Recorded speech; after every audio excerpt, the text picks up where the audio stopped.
Bem, vamos lá então, vamos dar sequência às nossas aulas sobre o nosso livro, né, que nós estamos seguindo, que é esse livro aqui.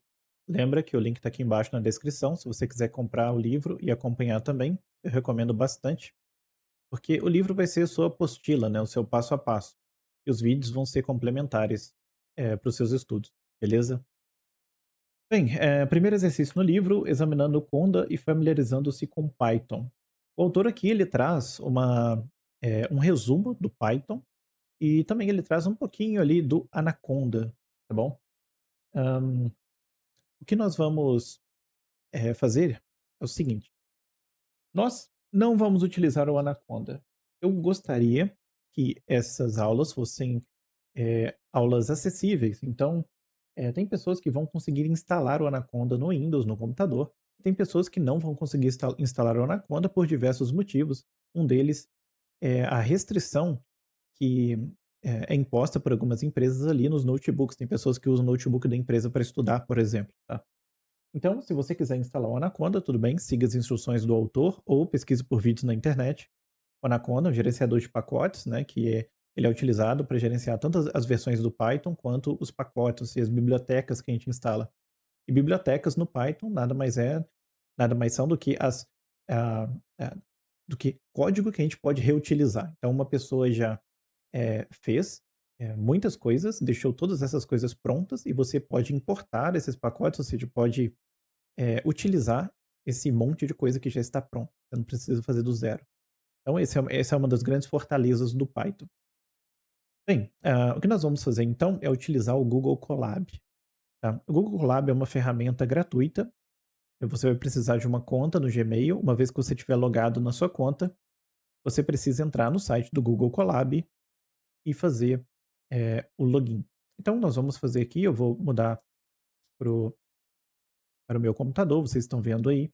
Eu fiz uma pesquisa chamada Colab Google no Google, e aqui eu consigo identificar o link Google Colab. Os 2 vão funcionar. Vou clicar nesse segundo link aqui, colab.google, vai aparecer essa tela para mim. Eu vou clicar em Open Colab. Clicando aqui, ele já sabe que eu já estou logado com uma conta aqui do Gmail, por isso ele já trouxe para mim essa tela. Aqui eu tenho a opção de abrir um notebook, certo? Eu tenho alguns exemplos aqui. Aqui são os trabalhos mais recentes, então fiz alguma coisa aqui que eu não lembro mais. Eu tenho a opção de ir no Google Drive, pegar algum notebook que eu tenha lá. E notebooks são, é, é um, são arquivos do tipo .ipynb, em que nós vamos escrever os nossos códigos, tá? Então, você vai escrever os seus códigos em notebook.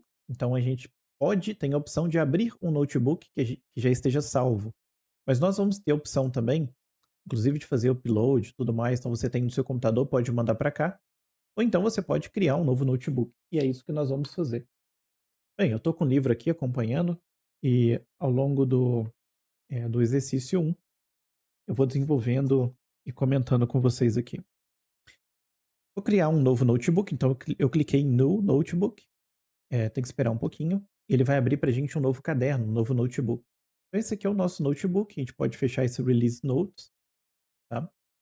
Eu vou clicar em Ctrl e, eh, Ctrl Shift mais, ele dá esse zoom aqui para mim, tá? E é o seguinte, isso aqui a gente chama de célula, tá? Aqui no Colab. Então a gente pode clicar aqui 2 vezes, eu tive que clicar 2 vezes, e começou a piscar aqui pra gente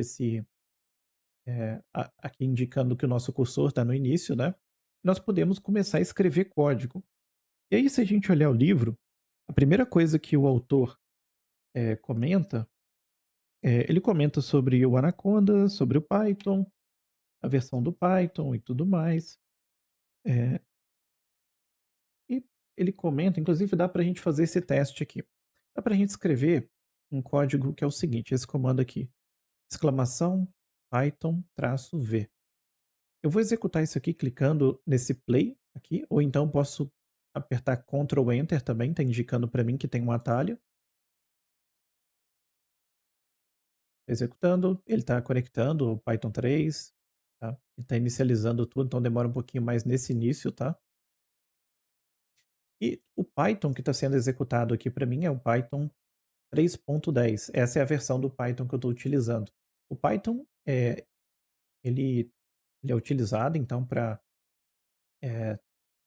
compilar e interpretar os códigos que a gente gerar aqui em Python, tá? Nós não vamos entrar nesses detalhes mais técnicos, mas o Python ele é um software, então ele tem diversas versões. Ele está na versão 3.10 aqui.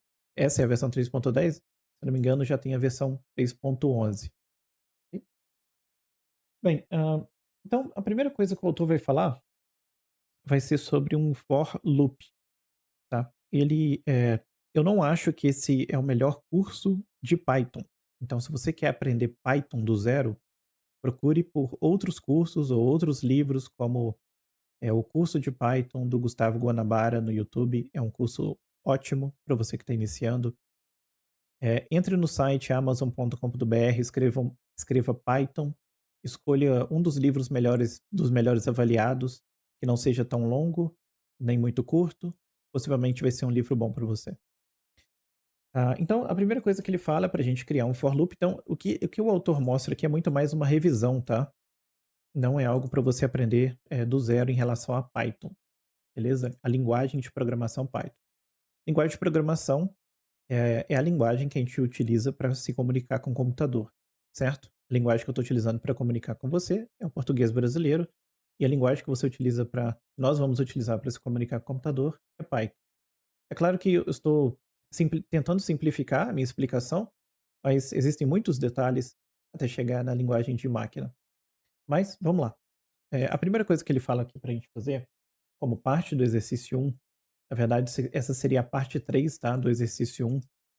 Então, a gente pode colocar esses dois hashtags aqui.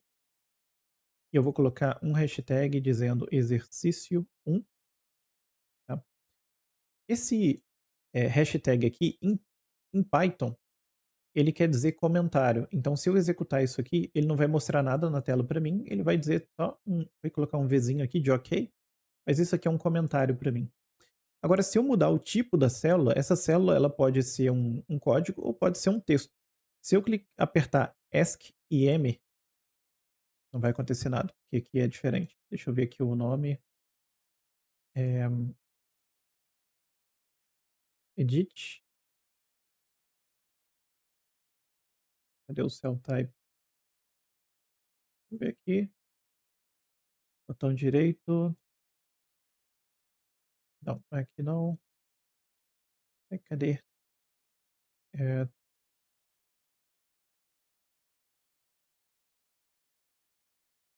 Ctrl MB.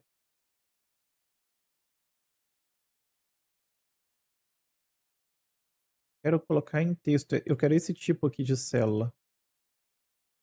É, ah, que era mesmo? Deixa eu ver aqui. Eu sei que dá para inserir um novo, mas eu não quero inserir um novo.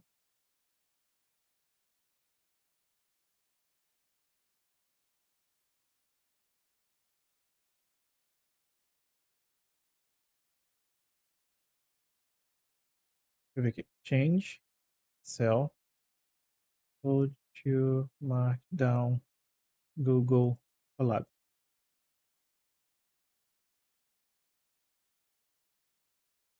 Ctrl, Ctrl MM. Tá, beleza. Eu vou apertar Ctrl MM duas vezes. Ah, beleza. Agora sim virou uma célula do tipo Markdown. Markdown é uma linguagem de marcação parecida com HTML. Quer dizer, são do mesmo tipo, né? São linguagens de marcação. E a gente consegue fazer um negócio bonito assim, né? Aqui como exercício 1, beleza? Isso aqui é uma célula que eu gerei tentando transformar isso aqui em Markdown. Eu vou excluir. E agora aqui nessa parte 3, a parte 1 e 2 a gente pulou porque, na verdade a parte 2 seria verificar a versão do Python. Seria essa aqui, eu apertar Ctrl A, Ctrl X, vou vir aqui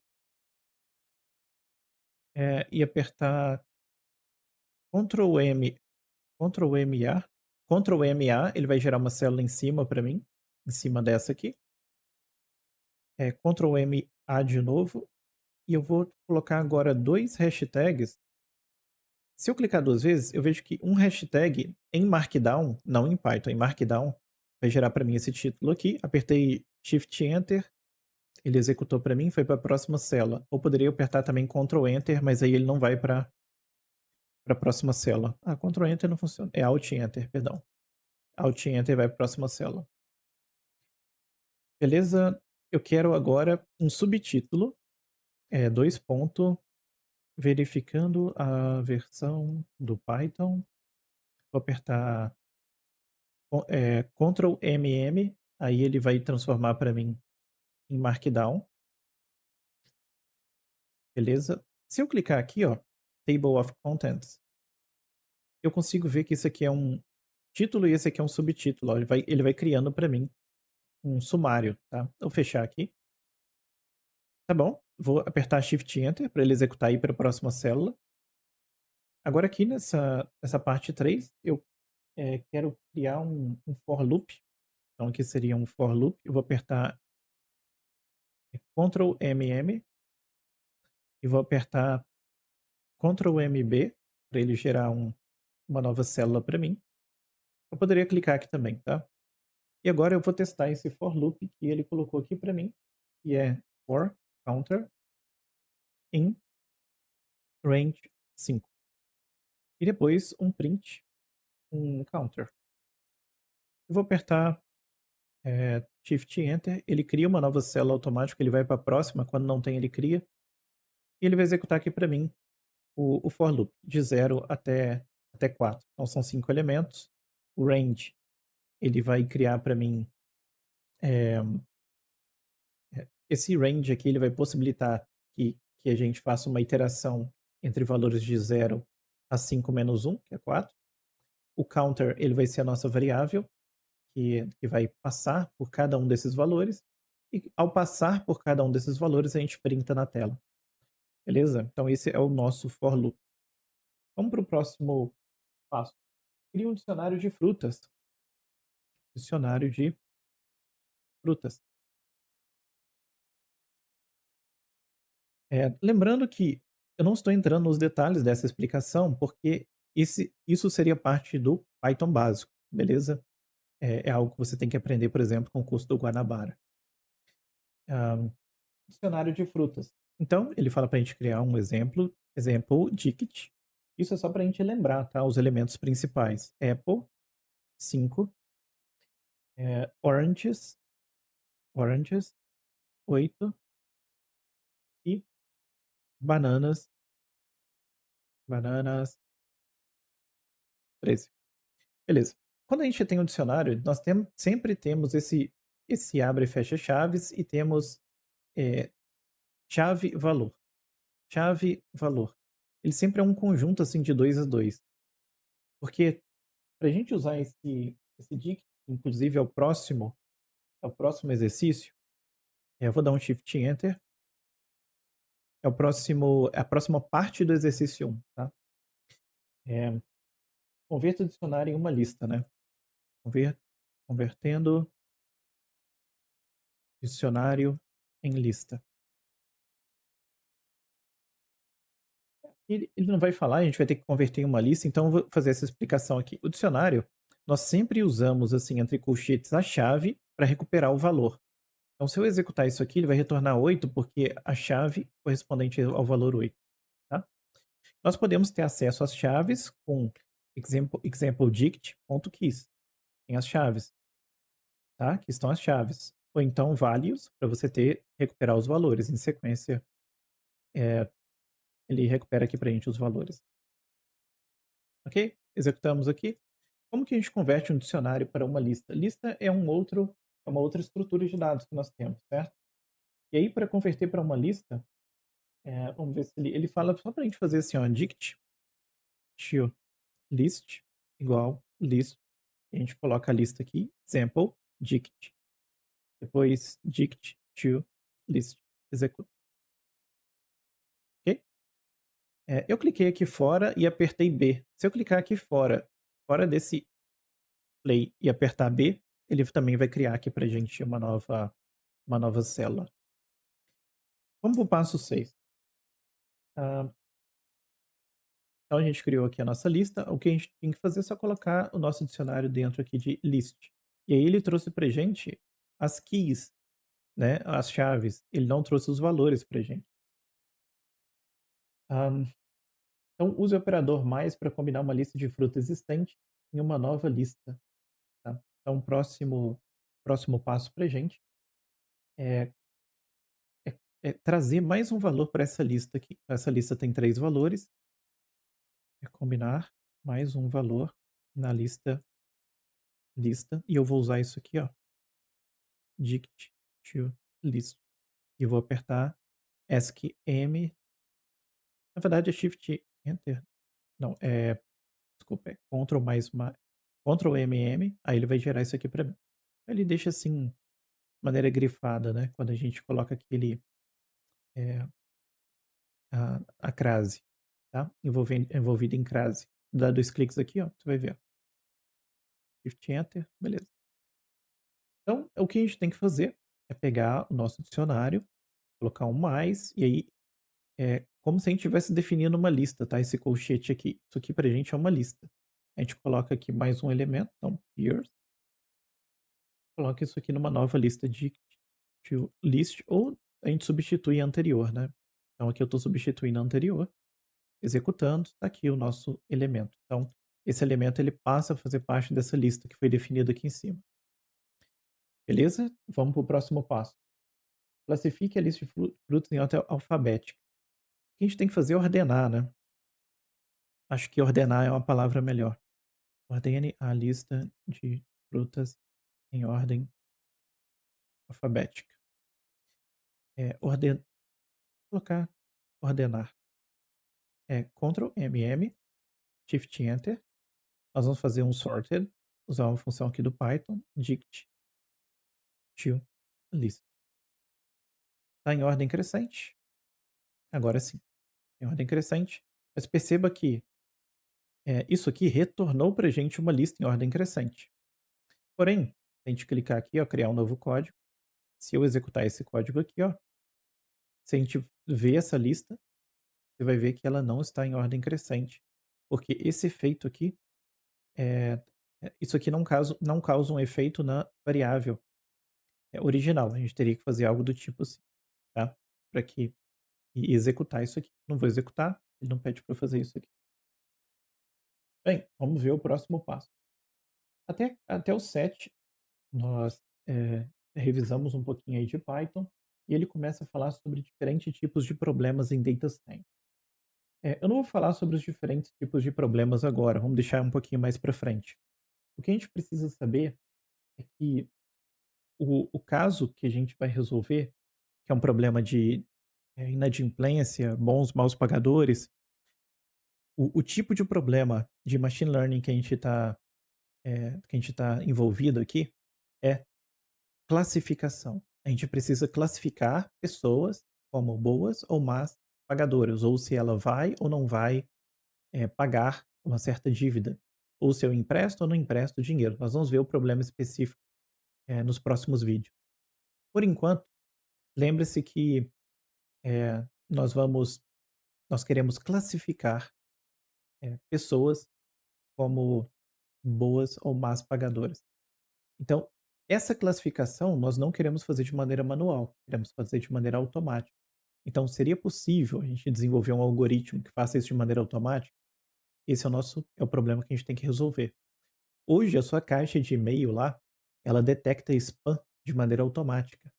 Esse tipo de coisa a gente chama de classificação, que é o tipo de aprendizado supervisionado. A gente vai ver o porquê mais para frente. Mas, por enquanto, basta saber isso. Basta saber que quando a gente dá rótulos para as coisas de maneira automática, ou seja, tem um software fazendo isso, o que ele está fazendo é classificar. E nós tentamos fazer algoritmos cada vez melhores para classificar coisas, beleza? A gente vai ver mais sobre isso à frente. Bem, uma outra coisa que é feita aqui, na sequência, é carregar os dados do estudo de caso com o Jupyter e o Pandas, tá? Nós já vimos o Jupyter Notebook. O Jupyter Notebook é o que vocês estão vendo na tela, é um notebook, a gente chama de Jupyter Notebook. Aqui está num formato um pouquinho diferente, quando você instala no computador ele fica uma cara um pouco diferente, mas é só, o que você está vendo é diferente, tá, mas é um Jupyter Notebook.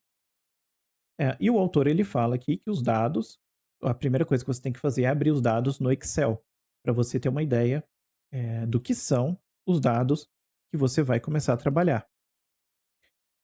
Ah, e depois você vai começar a utilizar não o Excel, mas vai utilizar o Pandas para manipular esses dados. Então o que que isso indica? Isso indica que não importa muito a ferramenta, nós escolhemos a ferramenta mais adequada. No mundo de ciência de dados, nós acabamos utilizando mais o Python. Analistas de dados também, principalmente quando você, vai subindo de nível, vai ficando mais evidente que você precisa aprender uma linguagem de programação de propósito geral. E não tem linguagem melhor hoje do que o Python. Bem, mas não, por que não usar Google Sheets, Excel para fazer uma análise, para entender, para visualizar os dados e por aí vai? Dá para a gente fazer isso. Bem, então a gente vai fazer isso aqui agora. Ah, deixa eu mostrar para vocês uma coisa aqui, que é o link. Esse aqui, que eu vou deixar aqui embaixo também, é o link para o a base de dados, tá. Então, a base de dados que nós vamos utilizar é uma base de dados .xls, que é um arquivo do Excel. Então, deixa eu voltar aqui para o meu desktop. Então vocês vão ver aqui, quando vocês entrarem no link, vocês vão ver essa página e o que nós estamos interessados é esse arquivo .xls aqui. Eu vou dar um clique, e aí vai aparecer ainda assim essa página aqui. Você pode vir aqui em download raw file. Ele vai fazer o download ali pra gente. Uma vez que fez o download ali para você, você pode, se você não tiver o Excel instalado, você pode dar um clique aqui que vai abrir o Excel, tá? Se você não tiver o Excel instalado, você vai vir aqui, sheets.google.com, vir aqui em blank spreadsheet, depois em file, open, e vai fazer o upload do arquivo, tá? Vai vir aqui em upload, browse, e vai selecionar o arquivo aqui em download, tá? Downloads, e pegar o arquivo aqui e clicar em open.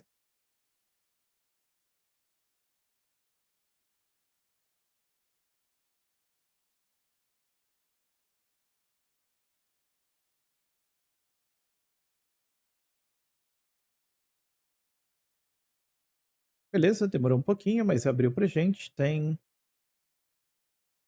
esse data frame, ele tem 30.000 linhas, porque ele tem aqui esse cabeçalho, né? E ele tem 25 colunas, que dá para eu ver aqui embaixo, ó. Tá bom? Aqui embaixo de mim, aqui, ó. Vocês estão vendo aqui? 25, tá? Ah, e são essas colunas, tá? Com esses dados aqui que nós vamos trabalhar. Bem, fizemos muita coisa por hoje, né? Nós vamos utilizar o Pandas depois para ler esses dados, vamos colocar os dados lá no Colab. O que eu recomendo que vocês façam, é claro, a leitura do primeiro capítulo, se você tiver o livro. Se não, tente, replicar o que foi feito aqui, tá? Fazer alguns outros exemplos, experimentar, algumas mudanças, por exemplo, como que você faria, não para pegar a lista de keys aqui, mas para pegar a lista de values aqui e transformar em uma lista, tá? A lista de valores e transformar em uma lista. Vamos dar o primeiro exercício 1. Vou dar esse nome aqui, tá? A gente pode clicar aqui e mudar o nome do nosso IPYNB. Isso aqui vai ficar salvo pra gente aqui no Google Colab. E é só o começo. Tem muita coisa ainda pela frente. Você sentiu dificuldade com isso que está aqui, com tudo que eu falei aqui, você precisa aprender Python básico. Se para você, eu tinha esquecido, lembrei de algumas coisas. Tudo bem, tá ok, dá pra gente continuar. E se foi muito fácil, calma, é só o começo. Espero vocês no próximo vídeo, onde a gente vai falar sobre a base de dados, beleza?